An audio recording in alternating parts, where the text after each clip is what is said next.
Hello, my dear students. Welcome to my class. So today we will be learning about our rights and duties.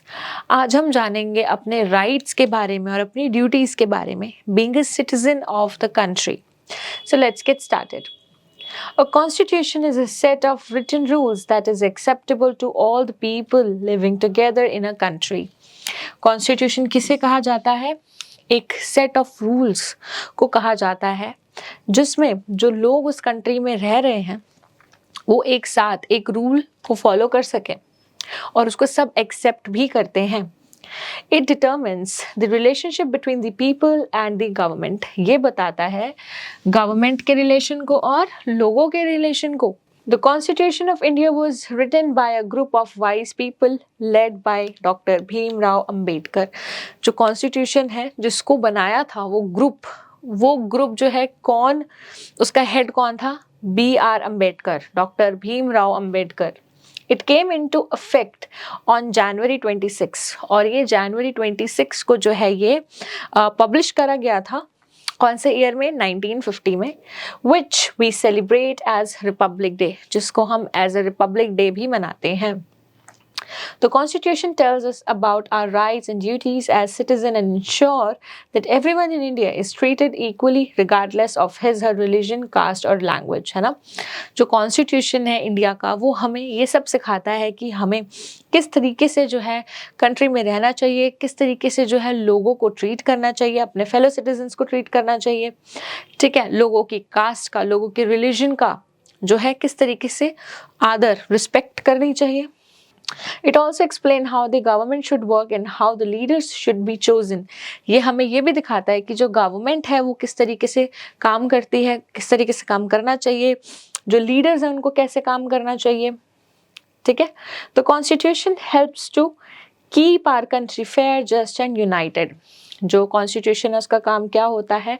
Country को fair, just और United रखना. Fair मतलब किसी के साथ कुछ गलत ना हो.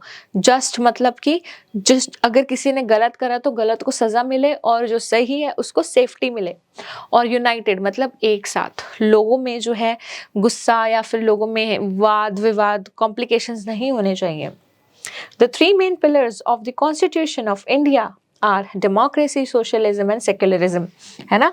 ये जो है ये तीन मेन पिलर्स हैं हमारे कॉन्स्टिट्यूशन के.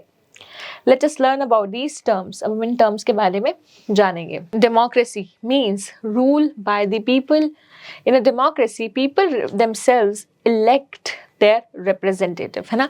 डेमोक्रेसी क्या होता है? जब लोगों का रूल चलता है किसी कंट्री में उसको हम डेमोक्रेसी कहते हैं.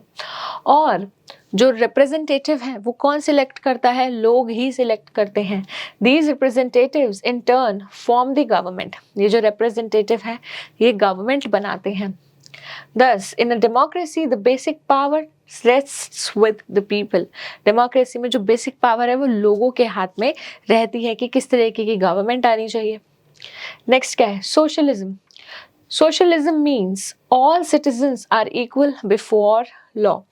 सोशलिज्म क्या होता है कि जो कॉन्स्टिट्यूशन है उसके सामने सब इक्वल हैं.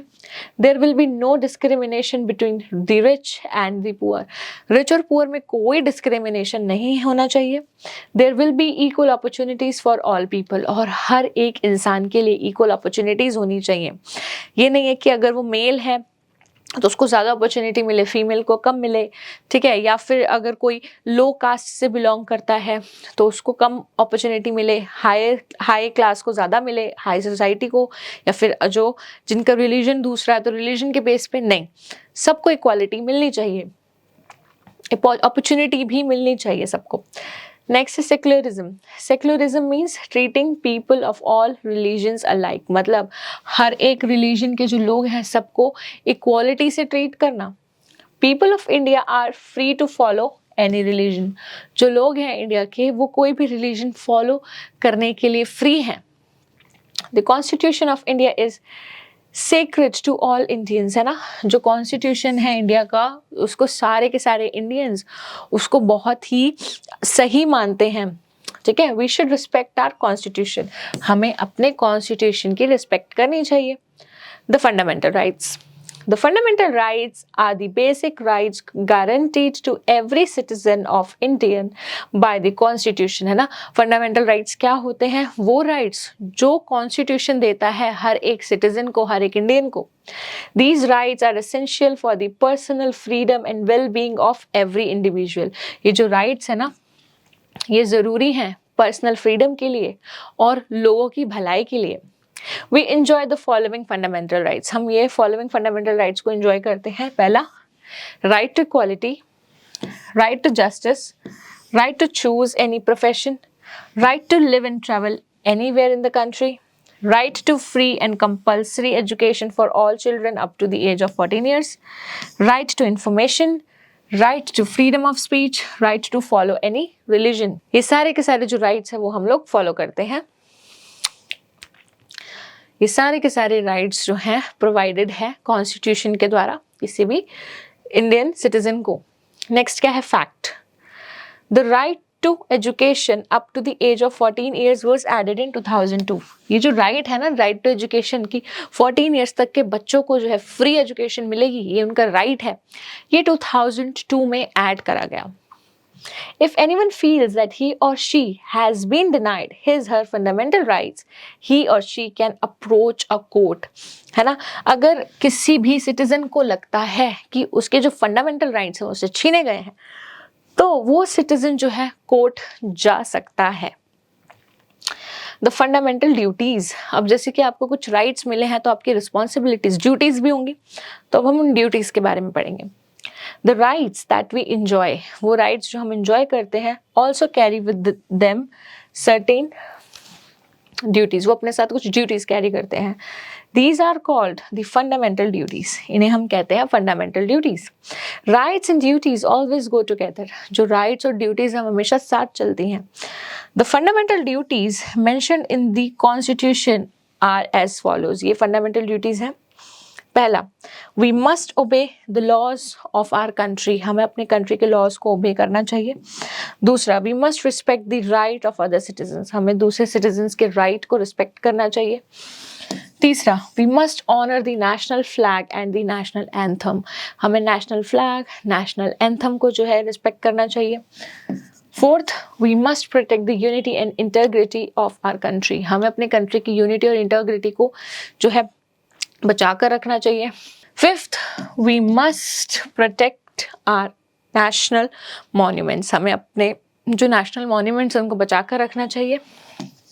Six, we must protect our environment, हमें अपने एनवायरनमेंट को सेफ और प्रोटेक्ट रखना चाहिए।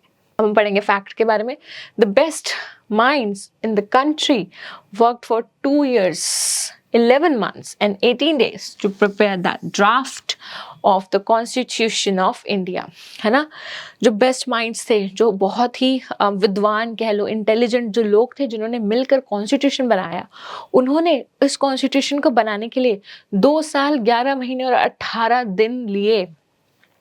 ठीक है। नेक्स्ट आता है आपका डायरेक्टिव प्रिंसिपल्स। अब डायरेक्टिव प्रिंसिपल्स क्या होते हैं? Our Constitution provides certain guidelines for the government. ये कुछ ऐसी guidelines होती हैं जो गवर्नमेंट को फॉलो करनी होती हैं। These guidelines help the government to make policies for the welfare of the people. और ये जो guidelines हैं ये गवर्नमेंट की मदद करती हैं कि वो इस तरीके की पॉलिसीज़ बनाए जो लोगों की फेवरेबल कंडीशंस को अप्लाई करे। These guidelines are known as the directive principles. In guidelines को हम कहते हैं directive principles. Some of the important directive principles are given below. ठीक है, कुछ directive principles यहाँ दे रखे हैं। पहला, all people should be provided better living conditions. सबको जो है अच्छी living conditions मिलनी चाहिए। दूसरा, people should get equal wages for equal work. अगर मेल और फीमेल एक ही तरीके का काम कर रहे हैं तो उनकी जो wages है, जिनकी पे स्केल है, वो भी सेम होनी चाहिए। तीसरा, provide work to all men and women, हर एक मेन और वुमेन को जो है काम मिलना चाहिए करने के लिए। Fourth, some people should not become rich by exploiting others, कुछ लोग जो हैं उनको रिच नहीं बनना चाहिए, जो गरीब हैं, जो नीडी हैं, उनका यूज करके। Fifth, the conditions of weaker section of society such as schedule tribes should be improved. जो भी कमज़ोर तबका सेक्शन होता है सोसाइटी का, उसको जो है उसको इम्प्रूव करना चाहिए और उनके लिए काम करना चाहिए गवर्नमेंट को। The directive principles are like suggestions that help the government know what it should do to take care of everyone, है ना। जो डायरेक्टिव प्रिंसिपल्स होते हैं ना, ये एक सजेशन की तरह होते हैं जो गवर्नमेंट को दी जाती है ताकि लोगों का ज़्यादा से ज़्यादा फायदा हो। हम पढ़ेंगे fact. The constitution of India follows the British parliament model but differs from it in one way. जो हमारी जो कॉन्स्टिट्यूशन है ना, वो ब्रिटिश पार्लियामेंट का तरीका फॉलो करती है, लेकिन सिर्फ एक तरीके से वो अलग है। The constitution is supreme and not the parliament. जो कॉन्स्टिट्यूशन है ना, वो सुप्रीम है, वो ऊपर है, पार्लियामेंट ऊपर नहीं है। मतलब जो पार्लियामेंट के जो मेंबर्स हैं वो कॉन्स्टिट्यूशन को फॉलो करेंगे, ठीक है। All right, so we have read the chapter. Now let's do the exercise. Say yes or no. A constitution is a set of written rules. Yes. The constitution tells us about only rights. No. हमें और भी चीज़ों के बारे में बताता है. Democracy means rule by the people. Yes. Rights and duties always go together. Yes. We should respect our constitution. Yes. Okay, tick your pick. The Constitution of India came into effect on, कब आया Constitution of India? 26 January 1950. Democracy, socialism and dash are the main pillars of our constitution. क्या है? Secularism. Which word means treating people of all religion alike? कौन सा word है जो मतलब सबको बताता है कि जो religion है वो सारे same हैं? That is secularism. Okay. Read the statements and tick the correct word. हमें correct word को tick करना है. Go to school. ये हमारा right है, ठीक है, हमारा right है education ना. Respect others.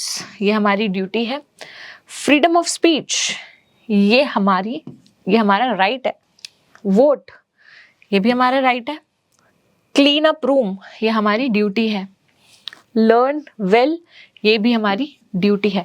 स्कूल जाना हमारा राइट है, लेकिन अच्छा पढ़ना हमारी ड्यूटी है. All right, my dear students, so these questions and activities you can solve with the help of your parents and teachers. So I really hope that you have understood each and everything in this video. Thank you so much for watching this one, and I will be seeing you in my other videos. Till then, take care. Bye bye.